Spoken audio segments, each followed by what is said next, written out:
বহুল আলোচিত রোহিঙ্গা সংকটের সমাধান নিয়ে বহুদিন ধরেই আলোচনা চলছিল। বাংলাদেশের জন্য এটি ছিল একটি বড় চ্যালেঞ্জ। ক্ষমতাচ্যুত হাসিনা সরকার এই সংকটের সমাধানে নানা পরিকল্পনা করেছিলেন, তবে তার এসব পরিকল্পনার বাস্তবায়ন কতটা সম্ভব হয়েছে তা এখন আর বাংলাদেশের জনগণ বা বিশ্বের কাছে অজানা নেই। কিছুদিন আগে জাতিসংঘের মহাসচিব আন্তোনিও গুতেরেস বাংলাদেশ সফরে এসে রোহিঙ্গা শরণার্থী শিবির পরিদর্শন করেন, কিন্তু তখনও অনেকেই হয়তো আশ্বস্ত হতে পারেননি যে ডক্টর ইউনূসই রোহিঙ্গাদের তাদের দেশে ফেরত পাঠাতে পারবেন।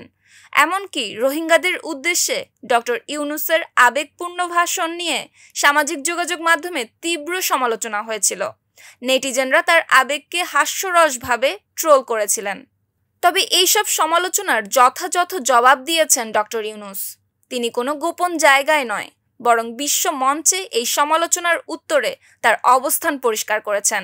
বিশেষত যখন পৃথিবীর নজর ছিল সেখানে, ঠিক সেই সময় তিনি ব্যাংককে অনুষ্ঠিত ষষ্ঠ বিমস্টেক সম্মেলনে মিয়ানমারের উপপ্রধানমন্ত্রী স্বরাষ্ট্রমন্ত্রী ইউ থান সিউ, বাংলাদেশের প্রধান উপদেষ্টা high representative doctor Khalilur Rahman এবং প্রেস সচিবের সঙ্গে সাক্ষাৎ করেন এবং মিয়ানমার সংকটের সমাধানে আশ্বস্ত করেন। এছাড়া মিয়ানমারের পক্ষ থেকে বাংলাদেশে আশ্রয় নেওয়া ৮ লাখ রোহিঙ্গার মধ্যে প্রথম ধাপে 1,80,000 রোহিঙ্গাকে ফেরত পাঠানোর জন্য চিহ্নিত করা হয়েছে।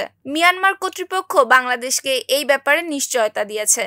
উল্লেখযোগ্য যে 2018 সাল থেকে 2020 সাল পর্যন্ত বাংলাদেশ এই মূল তালিকা মিয়ানমারের কাছে হস্তান্তর করেছিল।